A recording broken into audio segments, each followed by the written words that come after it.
Hello and good evening. Welcome to 8th episode of Satya Speaks.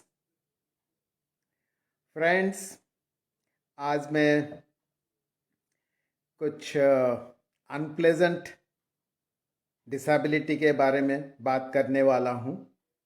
Unpleasant इसीलिए कि ऐसा problem जिसका होता है काफ़ी तकलीफ में होता है, काफ़ी परेशानी, काफ़ी सारा दिक्कतें, मल्टीपल इश्यूज उसका रहता है।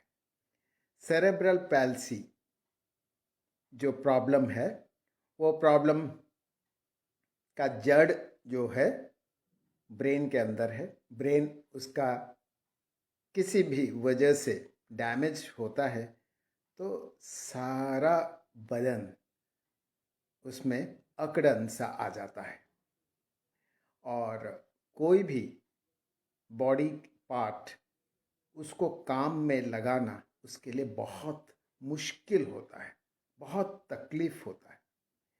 तो अकड़न इतना ज़्यादा होता है कि सेरेब्रल पैल्सी को अक्सर लोग स्पास्टिसिटी के नाम से जानते हैं। स्पास्टिक्स या स्पास्टिसिटी। वैसे सेरेब्रल पैल्सी एक सा प्रॉब्लम तो नहीं होता है, उसमें बहुत सारे वैरायटी रहता है। किसी का कोई एक हिस्सा ज़्यादा अफेक्टेड होता है तो किसी का सारा बदन अफेक्टेड होता है। कोई सिर्फ मसल्स का प्रॉब्लम से जूझता है तो किसी का बाकी सारा इश्यूज भी आ जाता है। बातचीत करने में दिक्कत है, खाना खाने में दिक्कत है, उसका पढ़ाई लिखाई वो तो अफेक्टेड होता ही है। उसका सोच विचार, दिमाग का जो काम करने का क्षमता, उसका जो आवेग या इमोशंस वो भी अफेक्टेड होता है। उसका मल्टीपल जो इश्यूज है उसको समझ में तो आ जाता है कि जन्म के टाइम ही डॉक्टर पहचान लेते हैं कि बच्चा नॉर्मल नहीं है, नॉर्मल पैदा नहीं हुआ है।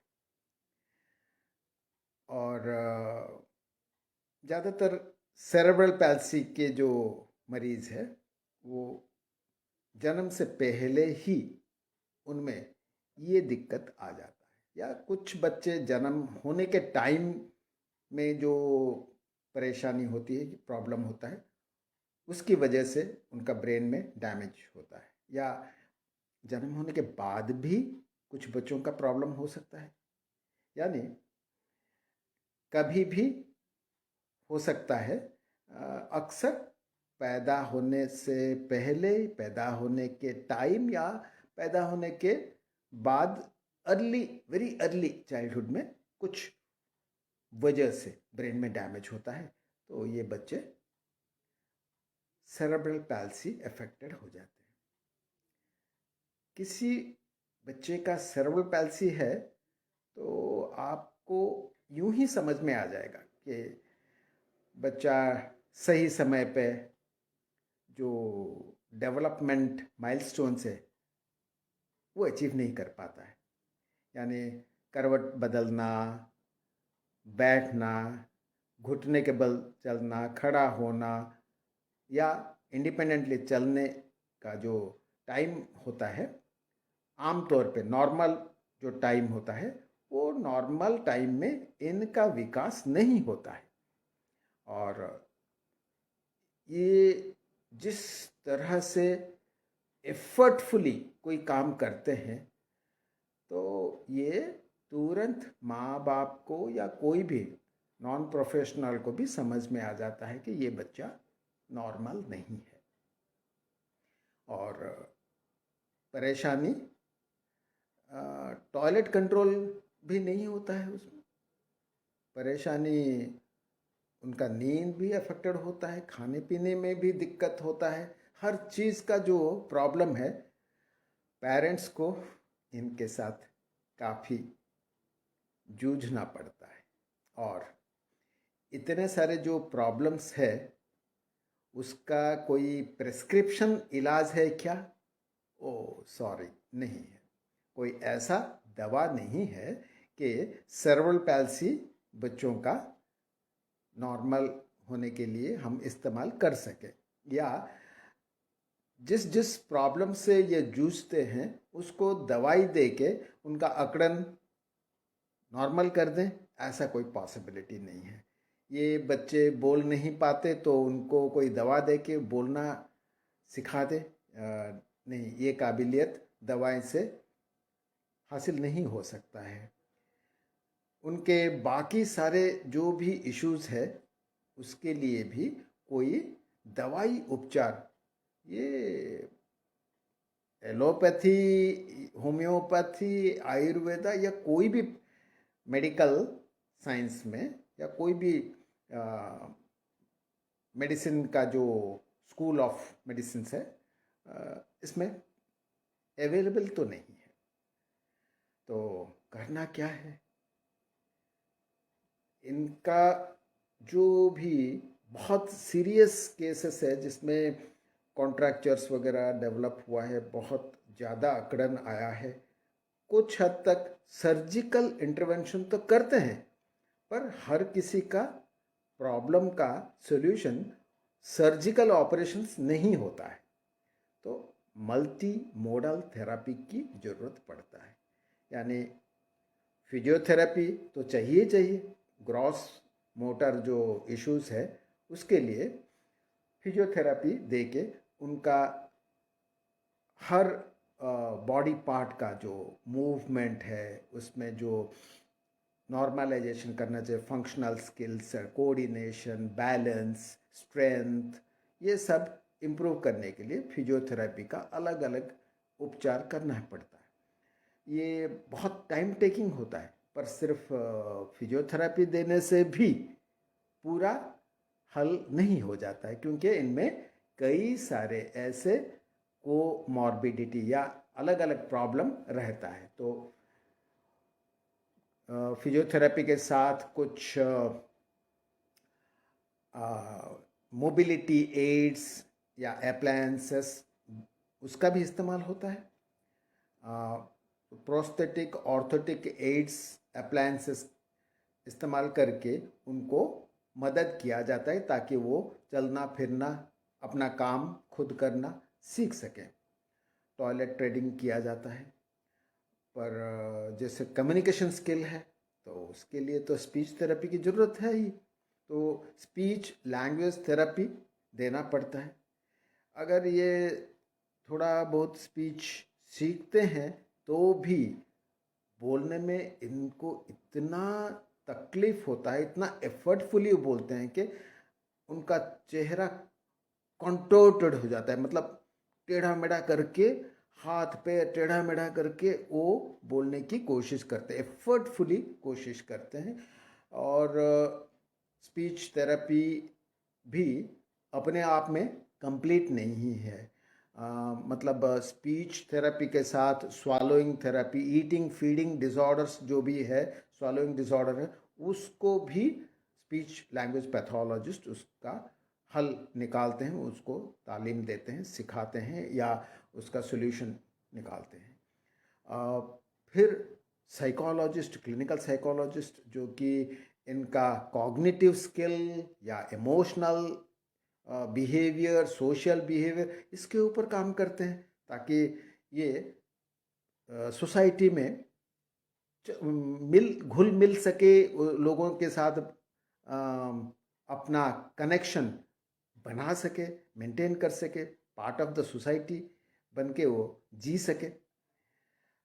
फिर आगे जैसे स्पेशल एजुकेशन की भी ज़रूरत है। पढ़ना लिखना तो है ही इनको, हाँ, पढ़ना लिखना, नॉर्मल स्कूल में जाके नॉर्मल बच्चों के साथ compete करना तो मुमकिन ही नहीं है, तो स्पेशल एजुकेशन की आवश्यकता पड़ता है। तो इनको पढ़ना लिखना सिखाने के लिए स्पेशल एजुकेशन का भी एक खास स्पेशलाइजेशन होता है। मतलब कोई स्पेशल एजुकेटर क्वालिफाइड है तो वो सिर्फ एक स्पेसिफिक प्रॉब्लम के लिए क्वालिफाइड होते हैं। हर कोई हर एक डिसेबिलिटी के लिए ट्रेंड अप नहीं होता है। तो आपको सेरेब्रल पैल्सी बच्चों का स्पेशल एजुकेशन के लिए जो क्वालिफाइड लोग हैं, रिहैबिलिटेशन काउंसिल ऑफ इंडिया का अप्रूव्ड सेरेब्रल पैल्सी प्रोग्राम से तालीम लिया हो तो उनसे सेरेब्रल पैल्सी का स्पेशल एजुकेशन करवाना चाहिए। पर इतने में भी काम नहीं चलता। इनका कई ऐसे नॉन कन्वेंशनल थेरेपी भी करना पड़ता है, जैसे कि इनका हाइड्रोथेरेपी करते हैं, या कुछ म्यूजिक, डांस, आर्ट, प्ले, इस सब का भी इस्तेमाल होता है। पर इनका ब्रेन जो डैमेज होता है उनमें से कई सारे ऐसे बच्चे हैं जिनका एपिलेप्टिक सीजर्स रहता है कोमॉर्बिडिटी के तौर पे। तो अगर एपिलेप्टिक सीजर्स है तो ब्रेन का जो डैमेज है वो जारी रहता है। तो ब्रेन का फंक्शन अगर नॉर्मल नहीं रहता है तो आप जो भी सिखाएंगे, जो भी थेरेपी देंगे, उसका पूरा पूरा फायदा वो नहीं उठा पाएगा। फिर ऐसे बच्चों के लिए आपको परिवार का तो सपोर्ट चाहिए, सोसाइटी का सपोर्ट चाहिए। कई ऐसे एक्टिविटी हमें करना चाहिए कि ये बच्चे आइसोलेट ना हो जाए, जिंदगी भर तकलीफ झेलते झेलते गुजर ना जाए। वो समाज के ऊपर एक डिसेबिलिटी अफेक्टेड, एक लायबिलिटी की तरह ना रहें। इसीलिए उनका जो जो इनपुट्स चाहिए थेरेपी, वो मल्टी मोडल थेरेपी के लिए पूरा टीम क्रिएट करना चाहिए।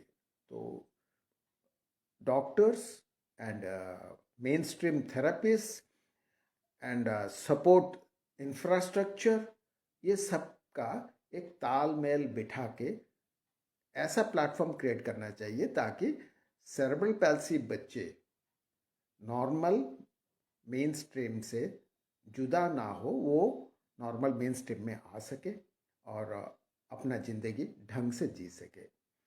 अब ऐसे कुछ ऑर्गेनाइजेशंस इंडिया में है। उड़ीसा में भुवनेश्वर में चंदका कैंपस में इंस्टीट्यूट ऑफ हेल्थ साइंस, वहाँ सीपी क्लिनिक या cerebral palsy clinic, dedicated clinic भी है, जहाँ सेरेब्रल पैल्सी के लिए फिजियोथेरेपी, सेरेब्रल पैल्सी के लिए ऑक्यूपेशनल थेरेपी, सेरेब्रल पैल्सी के लिए speech language therapy, cerebral palsy के लिए रिक्रिएशनल थेरेपी, ये सब, और बायोमेडिकल इंटरवेंशन, ये सब मिला के मल्टी मोडल थेरेपी का इंतजाम हुआ है। अगर आप किसी भी ऐसे बच्चे को देखते हैं, जानते हैं, तो उनको जल्द से जल्दी ये रिहैबिलिटेशन सर्विस का उपयोग करने के लिए भेजना चाहिए। क्यों? क्योंकि early intervention is the key to the success of any rehabilitation procedure. जितना जल्दी वो थेरेपी के लिए आता है उतना प्रोग्रेस का चांसेस ज़्यादा होता है। तो अगर आप पूछेंगे कितना जल्दी हो सकता है, चंद महीनों का बच्चा अगर आता है तो हम हैंडल कर सकते हैं क्या? हाँ, हम हैंडल कर सकते हैं।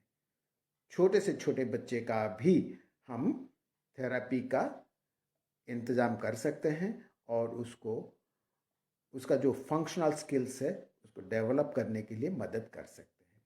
तो सेरेब्रल पैल्सी इतना बड़ा एरिया है, इतना बड़ा सब्जेक्ट है, टेक्निकल जितना भी मैं कहूँगा वो कम है।